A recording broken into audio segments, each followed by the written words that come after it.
Hello grapplers and welcome to a new video. Today we're gonna talk about this Haute42 T16. They are known for having very cheap but very quality controllers for people looking for level-less. The size of this controller is 296 by 196 by 12.5 millimeters. It's a very thin controller. The price is around $73 to $79. It will depend on where you buy it, AliExpress or Amazon. I believe on Amazon you have to pay shipping. I'm not sure how much it is, but I'm gonna guess it's around $15 extra. I have no idea. Not my controller.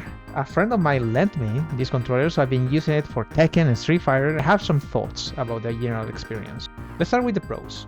It is bigger in every sense compared to the G16. All 30mm buttons, which is a big difference from other configurations, which use 24 and 30mm, 30 for the jump, everything else is 24. So it is bigger in every sense, and not only is bigger, it is thinner and lighter. It's very easy to put this maybe inside your backpack, and you will have no issues traveling with this thing.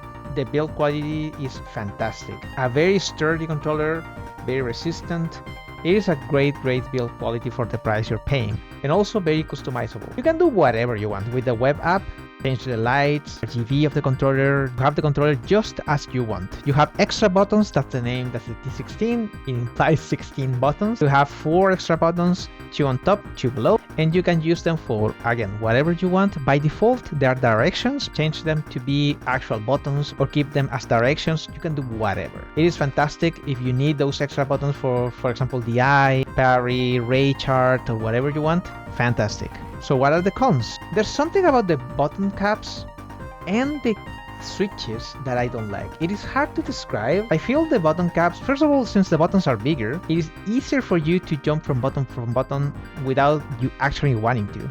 And even though the size is a good thing I mentioned in the pros, the width of the controller is not big enough for the controller to sit comfortably on your lap. You might find yourself in an angle where your hands will not be comfortable playing. That's why so many manufacturers are extending the width of the controllers so they're more comfortable when they are on your lap. Also, the button caps, as I said, they're not the best. Your finger easily slides from one to the other and you don't get enough feedback. Also, if you're curious, these are Chuck V2 low profiles. They are not X1s as they are listed on Haute42 website.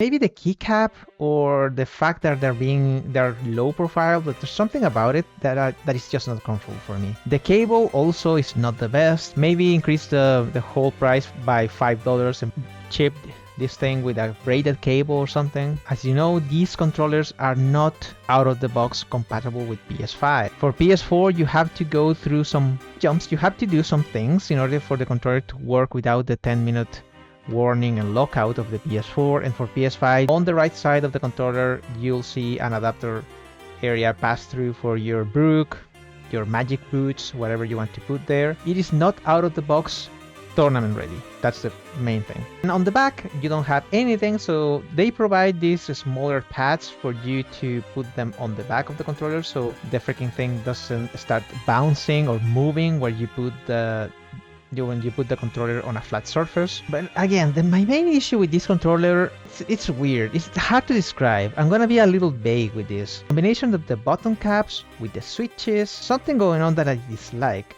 I don't feel in control. It's not really comfortable to put this on your lap. That's a big issue. If you want to go to tournaments with this thing, you might want to have something below, which beats the purpose of the controller being bigger, I feel.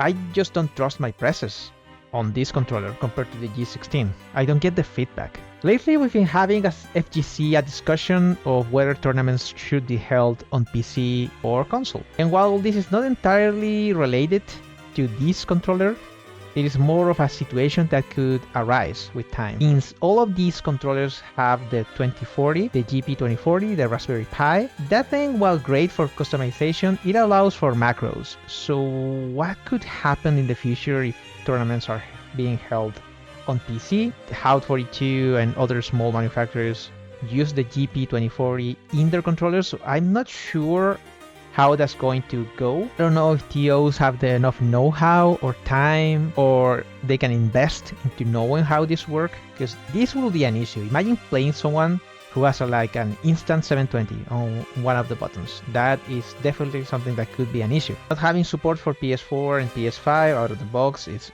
a bummer. The price is way lower than other controllers. Like if you compare this to the Razer Kitsune, it is like less than half the price. If you start adding things like changing the button caps, changing the switches, these are low profiles, and from my limited understanding, low profiles are not that easy to get. Then you start adding more, and the controllers should be around at that point 150, 160, which is still less than a Razer Kitsune. But I'm just saying that it is not the price you originally thought it would be. Rumnoxy from the Sankif Discord mentioned changing the switches is not as easy as I mentioned before.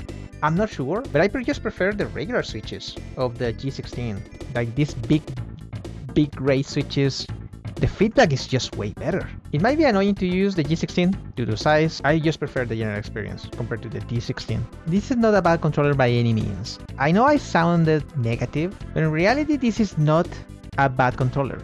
It is cheaper, the build quality is great. If this is your first level-less, as I said before, it will be a great experience. You won't be wasting your money if you buy the T16. If you want a light, somewhat bigger level-less, this is a good investment. Just be ready to spend some extra cash in order for you to get the perfect experience you want. It's just not comfortable. I've been dropping so many combos with this thing, and that doesn't happen with the G16, which is cheaper, but well, smaller. I do hope for Haute42 to develop a newer controller, maybe bigger in every sense, because they are cooking. They are doing something great. They're providing level-less for a fraction of the price of all the big guys. But yeah, seeing how big the level-less world is right now, there are other competitors. Specifically, I want to take a look at the smaller manufacturers, because they're doing some crazy stuff, and I'm really excited about what they're bringing to the table. See what happens. I do want to keep reviewing controllers because I like the experience of playing a game you already know with a different device. So we'll see if I can get my hands on another level-less. I hope you enjoyed this video. If you really like this content, please subscribe. Go to the Twitch channel if you want. We have some really fun discussions. Twitch.tv/Siberian Lab. Always keep playing grapplers or level-less. Take care. Have a great week, and I'll see you in the next video. Bye bye.